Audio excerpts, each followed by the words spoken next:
wala na. Ladies first. Nakasulat. Nakasulat ay...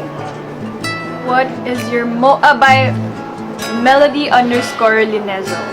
What is your most memorable experience together? Most memorable experience together, ano kaya? Ako para sa akin, yung kumain kami ng kumain sa New York ng burger.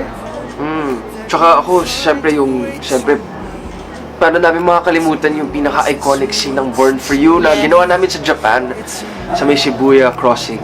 Ayun, yung dalawa. Yun yung dalawa. Okay. Ano kaya galing to? Buksan ko, di ba? Galing kay Mia Fernandez. Question niya, anong kanta ang mariremind ninyo sa bawat isa? Mariremind niya. So, pag narinig natin, it reminds us. Born For You. Born For You. Born For You. Naalala ko pala.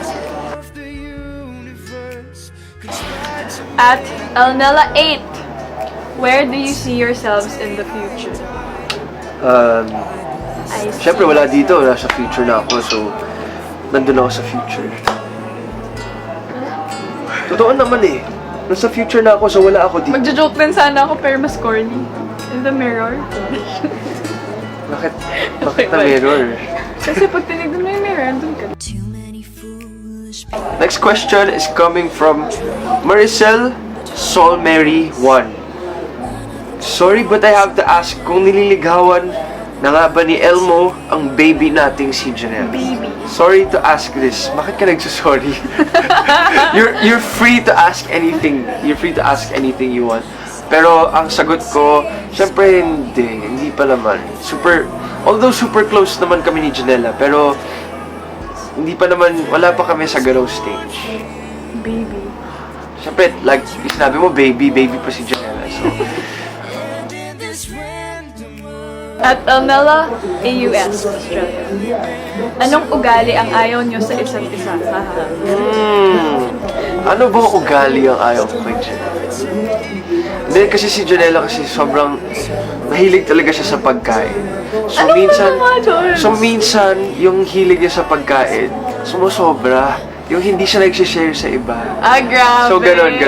Yung talagang pagmamahal niya, ganun siya magmahal eh. Talagang para sa isang bagay lang. So, pag mahal niya yung isang pagkain, ayaw niyang i-share sa iba. Siyempre, kung gutom ako, di ba? Paano yun? Anong ugali ang ayaw? Wala. Meron, alam niyo ba minsan, meron siyang sariling mundo. Hindi siya namamansin. Nasa pangalan ko eh, Elmo. Elmo's World. Lala. Kailangan ko talaga ng sariling world. Lagi siya nasa Elmo's World. Snob. Hindi ko naman sinasadya, pero Snob. gano'n naman. Okay lang naman na sumali ka sa world ko, kung gusto mo. Hindi mo naman ako sinasali sa Sasali na kita. Next time. Pero thank you so much sa questions ninyo. Thanks, We had so guys. much fun. And again, sana kumuha kayo ng ABS-CBN mobile SIM card para maging Kapamilya VIP na rin kayo. And thank you guys for all your support and love. And yun lang. Sa ating pag